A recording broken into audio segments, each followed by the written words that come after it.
जेठानी प्रभा देवी दिया पांडे जैन, नानाजी भगवान दास अलहम चुड़ीवाल जैन, शिक्षक अनुज पापड़ीवाल जैन, बालक गुड्डू सुवीर गंगवाल जैन एवं ब्रह्मचारी पारस दर झांझरी जैन एवं आचार्य श्री की पूर्व भाव की परदादी और दादी थी पुनी बाई वसौ वंदना झांझरी जैन। अभी आप सबके सामने हम एक छोटी सी प्रस्तुति लेकर आ रहे हैं पूलक से भारत से पूलक तक। सबका जोरदार स्वागत कीजिए तालियों से। जयकारा गुरुदेव का। जय गुरुदेव।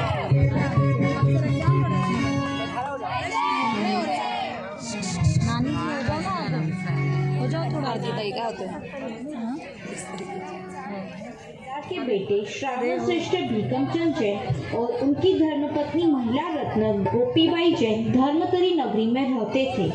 बड़ी बेटी शशि मंडला जिले के संपन्न समृद्ध छत्तीसगढ़ में प्रतिष्ठित जमींदार के बेटे श्रावण श्रेष्ठ भीकमचंद जैन और उनकी धर्मपत्नी महिला रत्न गोपीबाई जैन धर्मतरी नगरी में रहते थे। बड़ी बेटी शशिकला शादी हो चुकी थी एवं बड़ा बेटा संतोष और छोटा बेटा संजय यह उनके सुपुत्र थे। उसी समय गोपीबाई फिर से गर्भवती हुए। गोपीबाई को आभास होता था कि उनके कोख में कोई दिव्य शक्ति प्रकाश है। अचानक ही रायपुर से उनकी जेठानी प्रभा देवी धर्मतरी में आगमन करती है। निसंतान प्रभा देवी देवरानी गोपीबाई की खुशखबरी में बड़ी प्रसन्न हुई।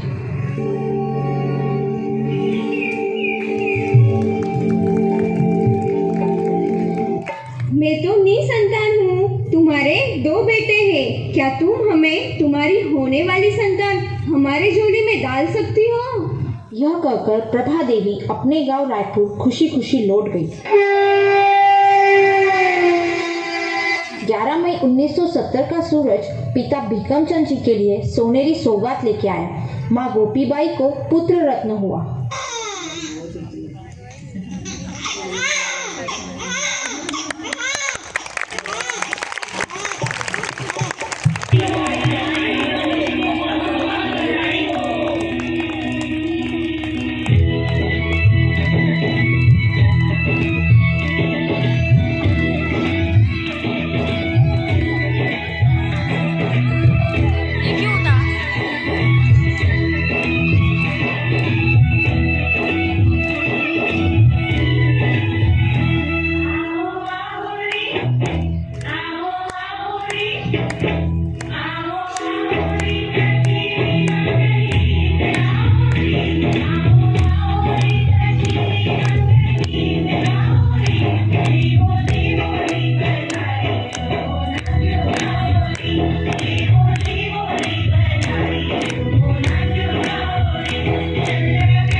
अपने नवजात शिशु को देखकर गोपीबाई ने मन में दृढ़ निश्चय कर लिया, हम हमारा पुत्र जेठानी प्रभा देवी को नहीं देंगे।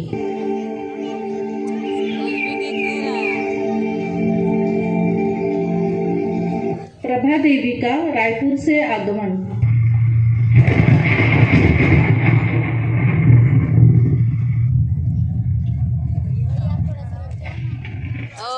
कितना सुंदर बालक है। मुझे यह शिशु शुभ मुहूर्त पर मेरी झोली में डाल सकती हो?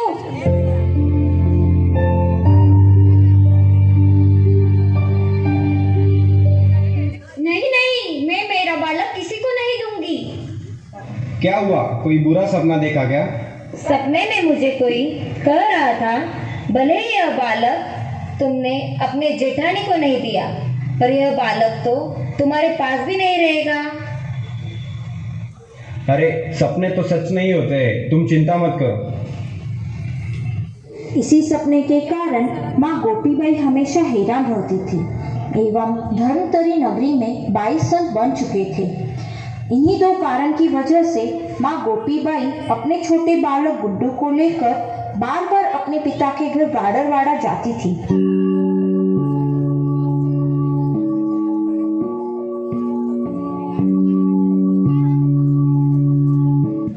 गुड्डू को अभी ठीक से बोलते नहीं आता था, लेकिन वह जहाँ भी जाता था वह आश्चर्यकारी कार्य होते थे।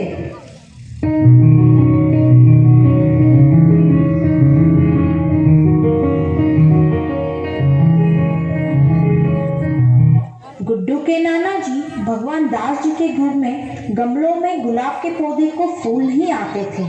गुड्डू के जाने के बाद 2 दिन में उस पौधे पे गुलाब के फूल आ गए।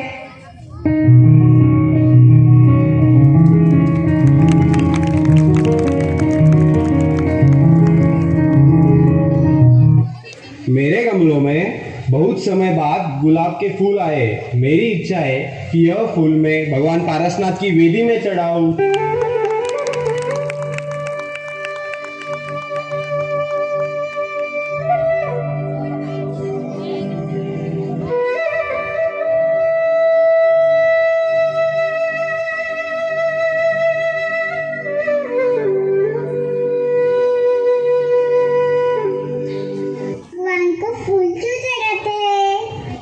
उनके जैसा बनने के लिए। मुझे पारस बनना है, मुझे पारस बनना है, मुझे पारस बनना है, मुझे पारस बनना है।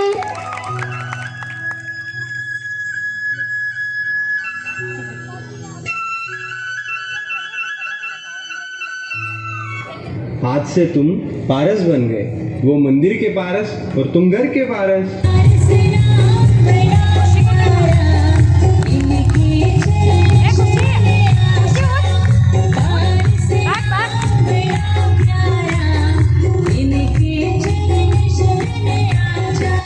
सारे भाई बहनों में सबसे छोटे थे।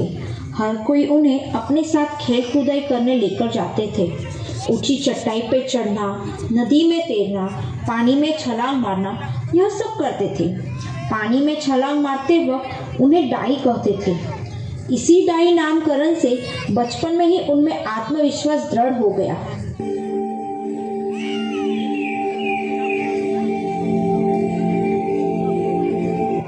बचपन में ही पारस के पिताजी का धनतेरस के दिन निधन हुआ। पिटरे में पहले जैसी रौनक नहीं रही थी। गोपी देवी अपने बड़े 2 पुत्रों को सास के पास छोड़कर पारस को साथ लेके अपने मायके चली गई। हर कोई आता है, आके चला जाता है, कोई न ठहरा यहाँ, न ठहर पाता है। अचानक हृदय गति रुक जाने से नानाजी भगवान दास जी का निधन हो जाता है। गोपी देवी का अंतिम सहारा भी नहीं रहा। वह वापस पारस को लेकर अपने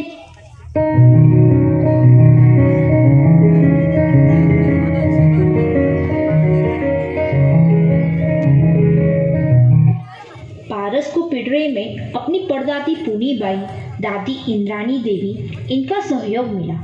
परदादी व्रती थी और दादी ब्रह्मचर्य व्रतधारी। दोनों घर में ही संन्यास जीवन व्यतीत कर रहे थे। इन दोनों का पारस के मन में गहरा असर हो रहा था।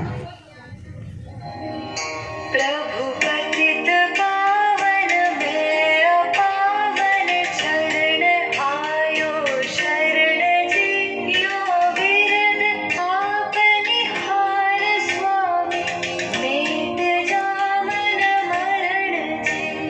पारस पढ़ाई में काफी अव्वल थे। 10वीं बोर्ड परीक्षा में अच्छे अंकों से पास हुए थे। डॉक्टर बनने की इच्छा थी पारस की। इसी कारण उन्होंने प्राणी शास्त्र विषय चुना था।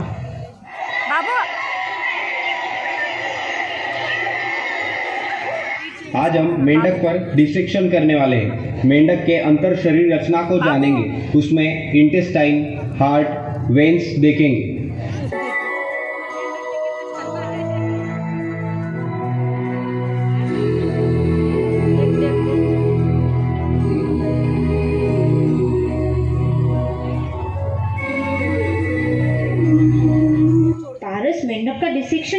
पाते हैं। जैन धर्म के दयामय संस्कार याद आ गए।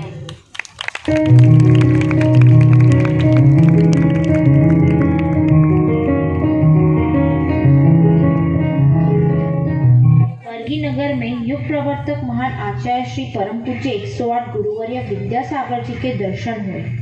पारस ने अपनी पढ़ाई पूरी करके पूजा पाठ, स्वाध्याय, त्याग, संयम, शील के संस्कार रूपी तट पर आगे बढ़ते गए। नाजुक पुष्प पंखुड़ी से कोमल पारस ने 1993 में बसंत पंचमी के दिन ब्राह्मी बेला पर जबलपुर में मढ़ियाजी तीर्थ क्षेत्र पर आजीवन ब्रह्मचर्य व्रत लिया।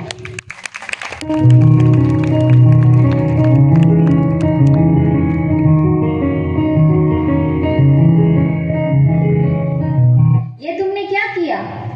इसी का हमें डर लग रहा था कि तुम एक दिन संसार छोड़कर वैराग्य की ओर जाओगे। नहीं नहीं माँ, हम तो हमारे जीवन का कल्याण करने जा रहे हैं।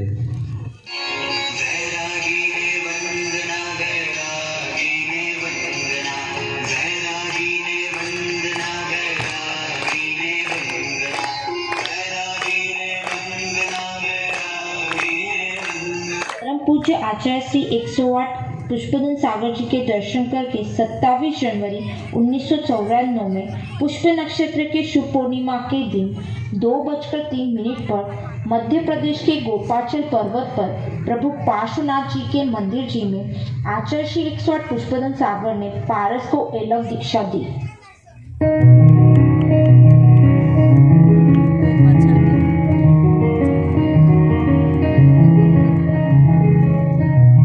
11 दिसंबर 1995 में सोमवार पुष्प नक्षत्र के पावन योग में कानपुर के पार्श्वनाथ मंदिर जी में भव्य दीक्षा समारोह में आचार्य पुष्पदन सागर जी से एलक से मुनि दीक्षा प्राप्त की।